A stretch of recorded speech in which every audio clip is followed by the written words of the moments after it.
Welcome back, everyone. So today I have a storytime special about rejection complex when it comes to job opportunity. So this is kind of a unique situation. It could happen to anyone, and people who are neurodivergent might, have more stress when it comes to this compared to some neurotypicals. But it could affect anyone. So there's a saying, a common expression that you miss 100% of the shots you don't take in life, right? Clearly, it's true. And in some cases, even worse, you may live to regret them later if they're at least a big deal to you, if you consider them to be important, right? So let's be blunt here. What happens if you're too afraid to apply to a tech giant such as Apple, Google, or Meta, or something similar, right?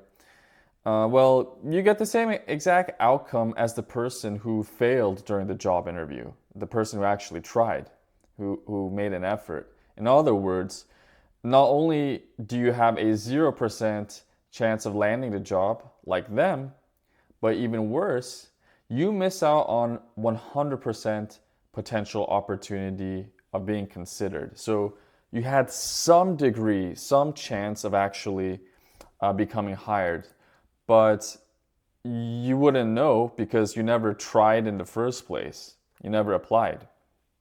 And honestly, the reason I brought this up is because a buddy of mine I've known for uh, about 20 years, it's pretty crazy. He dreams of working for Microsoft, the tech giant. And he's incredibly familiar with almost all of their products and services. Think like the Microsoft Office suite, right? Word, Excel, PowerPoint, Outlook, all that stuff. And even there are other kinds of tools and software, not just that. And he's utilized them heavily for well-known tech firms he's worked at in the past. And he's also used this valuable experience to land high-paying gigs, anytime he was laid off. Nonetheless, though, although he can't stop really talking about his dream to work for Microsoft, he's incredibly hesitant and reluctant to apply. So this is not because of the high stress application process that a lot of these tech giants are well known for, right?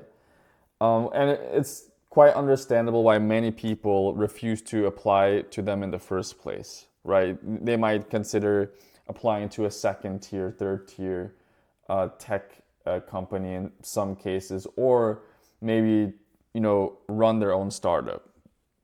But when it comes to my friend's situation, this actually has more to do with the fact that he thinks, this is his belief, right?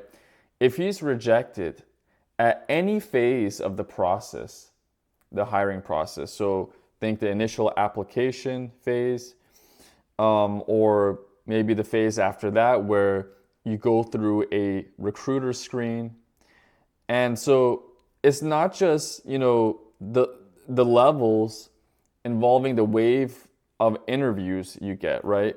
It's not just those looping interviews.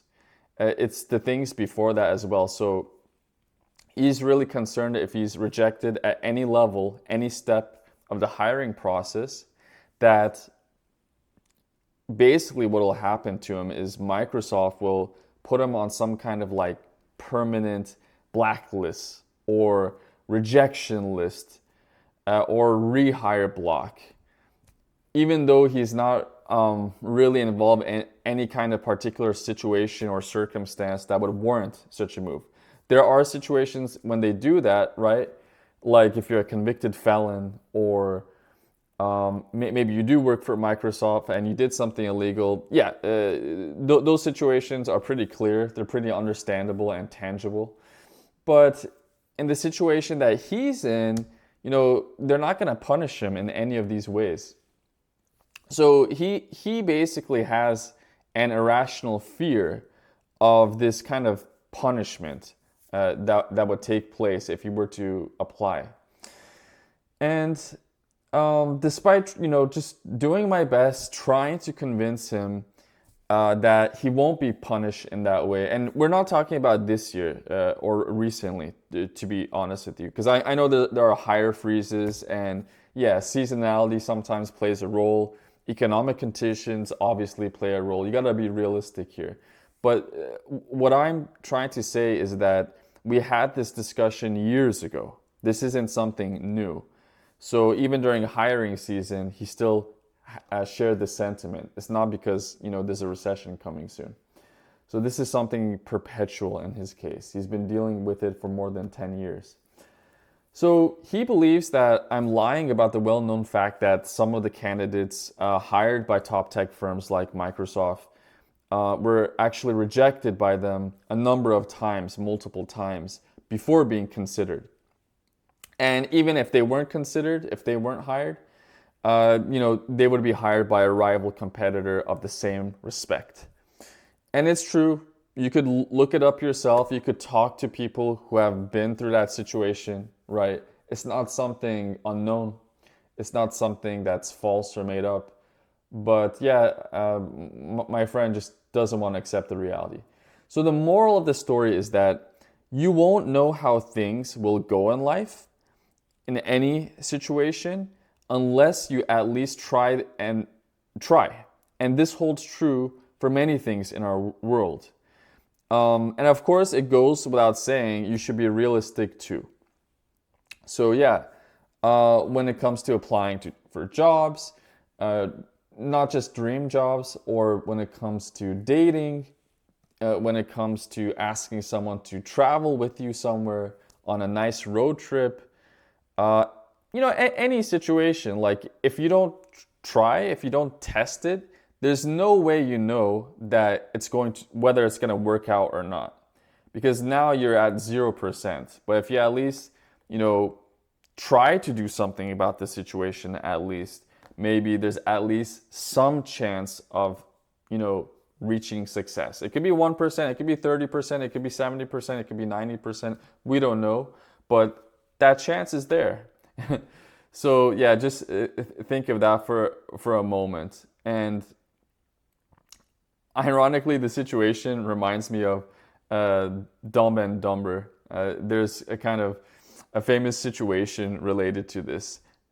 I forgot what it was verbatim, but the dude's like saying, "So there is a chance," something along those lines. But here I'm not joking. I'm just being honest, my honest thoughts here. So yeah, I hope you enjoyed this one.